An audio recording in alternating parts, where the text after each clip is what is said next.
aujourd'hui à Braindon. C'est une étape de notre séjour multinational, trinational en fait, j'exagère un peu, qui regroupe des jeunes depuis vendredi. Donc on a passé déjà 4 jours, demain ce sera le dernier, ensemble avec des jeunes qui viennent de France, de Belgique et d'Allemagne, dans le but de se rencontrer, d'échanger autour d'une passion commune, c'est la bande dessinée. Donc tous ces jeunes ont participé à un concours de bande dessinée qui s'appelle Bulle de mémoire, et donc l'édition qui vient de se clôturer avait pour thème Traces de la guerre, et donc ils ont produit des bandes dessinées, chacun dans leur pays respectif. Ils ont été sélectionnés par un jury et ils ont été lauréats, ils ont gagné le concours. Et donc ce séjour en fait est une espèce d'apothéose, une clôture de ce concours où on permet aux premiers de chaque catégorie de se retrouver ensemble. Alors cette année c'était en Belgique, c'était au centre de la VDK à Lommel, mais d'autres années on pourra aussi se rencontrer. L'année dernière c'était en Alsace, on pourra se rencontrer à d'autres endroits. Et donc c'est vraiment un moment où tout le monde peut échanger. Il y a des activités linguistiques qui sont aussi prévues pour permettre aux jeunes de communiquer entre eux. On a des activités bande dessinée, on a fait un atelier avec un dessinateur de bande dessinée, on a fait des ateliers d'échange où ils ont pu expliquer leur travail, et on fait aussi des ateliers mémoriels et des visites. Et donc par exemple hier nous sommes allés au musée de la Deuxième Guerre mondiale, le nouveau musée Liberation Garden à Bourg-Léopold.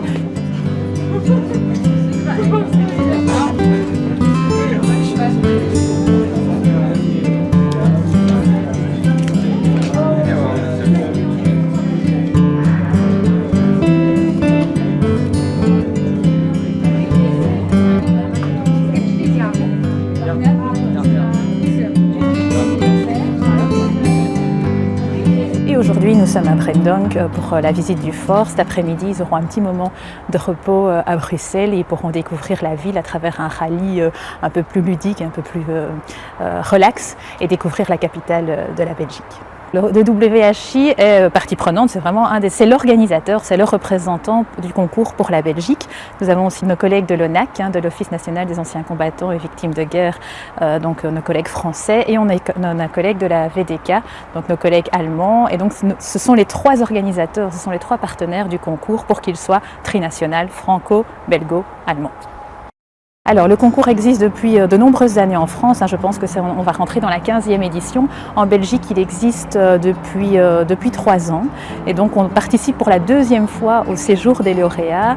Donc l'année dernière c'était à Niederbronn-les-Bains en Alsace, cette année-ci Cocorico, c'était en Belgique à Lommel, et puis l'année prochaine on verra où on pourra se retrouver. Mais c'est vraiment l'apothéose du concours, c'est vraiment la cerise sur le gâteau qui permet aux jeunes de se rencontrer. Alors je suis Loïc Chevalier, je suis auteur de bande dessinée. Voilà, principalement pour des séries de bandes dessinées historiques. Et tout au long en fait, de ce séjour, j'ai senti des jeunes impliqués, intéressés, posent des questions mais déjà écoutent en fait, parce qu'il y a énormément de choses en fait qui ne prenaient pas conscience. C'était très intéressant, et c'est toujours très intéressant de comprendre et de voir et d'être in situ en fait, et de ressentir en fait les choses beaucoup plus profondément. Qua achtergrondinformatie was het heel leuk omdat we opzoekwerk mochten doen over de wereldoorlogen. Ik denk dat we wel allemaal geïnteresseerd zijn in de Wereldoorlog 1 als 2. Dus dat was denk ik het leukste dat we mochten doen voor de opdracht. Voor mij toch. Ja, praten over de Wereldoorlog en ermee bezig zijn, dat is iets wat we alle 3 zeer graag doen. Er informatie over uitwisselen, opzoeken en ja, dat is superwijs. En het nu ook in de praktijk zien, al de dingen die we hebben gevonden. Bijvoorbeeld dat er 40.000 Duitse soldaten liggen, begraven in België, dat is redelijk speciaal. Dat is toch wel speciaal om te zien, zeker als je daar bent. Je hebt er al over gelezen, maar in de praktijk is dat toch nog pakkender. En, ja. Voor mij was het dan het tekenen. Natuurlijk ben ik geïnteresseerd ook in de geschiedenis uiteraard. Maar ik zelf teken graag, maar niet als een hobby. Maar ik vond het toch wel leuk dat ik dat opnieuw kon herpakken, zeg maar. Opnieuw oppakken en dan er aan de slag mee gaan.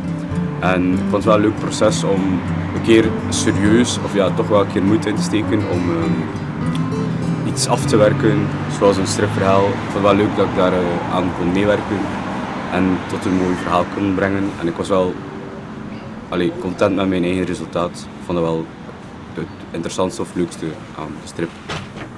On ressent beaucoup d'émotions en fait, donc l'humain est vraiment très présent. On n'est pas, et c'est ce que demande aussi le concours de mémoire, on n'est pas là pour relater froidement des batailles, c'est vraiment le trajet d'être humain, que ce soit des soldats, que ce soit des victimes de guerre. Et on ressent effectivement beaucoup d'émotions, et ils ont su le retransmettre, que ce soit voilà, par la couleur, par le noir et blanc, par l'ancrage.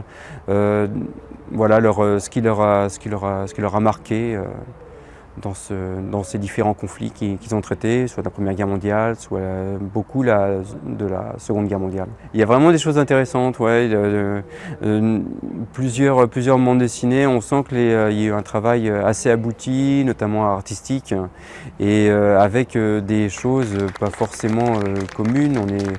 Ils ne sont pas restés sur du trait de la ligne claire comme on peut voir sur les BD assez anciennes comme les Tintins par exemple. Et donc ça c'était intéressant, ils aiment prendre des risques avec de la peinture, de la couleur et avec des choses assez, comment dire, des fois inattendues. Voilà, ils ont amené beaucoup d'énergie, certaines bandes dessinées. On voit du dynamisme, effectivement qu'il y a de la prise de risque, et c'est vrai que ça peut être quelque chose des fois un peu intimidant, la peinture, et on sent qu'ils ont déjà travaillé sur ces techniques-là. L'année prochaine, édition 2023-2024, elle débute avec ce séjour en fait, hein, c'est le point de départ de l'édition prochaine. Et donc l'édition prochaine, elle aura pour thème guerre et sport, et donc on voudrait que les jeunes puissent réfléchir et produire des bandes dessinées autour de cette thématique qui est vraiment très très riche, parce qu'on peut parler de plein de choses, évidemment des anciens combattants qui sont des sportifs, hein, donc avant la guerre et après la guerre, et qui vont être intégrés dans différentes manifestations, comme par exemple aujourd'hui les Invictus Games, hein, qui sont des jeux pour anciens combattants, mais aussi dans la toponymie, parce que des héros de guerre ont donné leur nom à des lieux, hein, des piscines. On peut parler, alors pour la Belgique, on peut parler des Jeux Olympiques de 1920 à Anvers, où d'anciens combattants ont gagné des médailles, mais on a aussi mêlé la guerre à la cérémonie d'ouverture, par exemple. Donc il y a vraiment beaucoup de choses qui peuvent être utilisées par les jeunes. Et donc voilà, on espère qu'on aura autant de participants que cette année et que le séjour sera aussi sympathique que celui qui vient de se dérouler.